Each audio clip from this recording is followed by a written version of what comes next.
Guys, this is going to be a cool, fun project that you can do at home, showing you how important it is to wash your hands.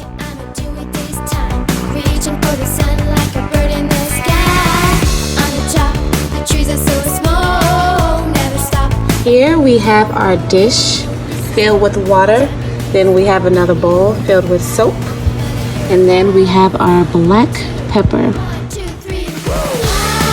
The pepper is significant to germs, so we're going to pour the pepper into the water.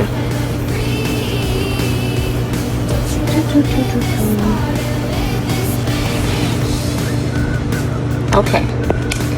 And then we're going to see that when we dip our hand into the pepper, nothing happens. That's dipping our hands into the germs. But if we dip our finger into some soap and then dip it back into the germs, they vanish. That's why it's important to wash our hands, you guys. Now let's see you guys do it at home.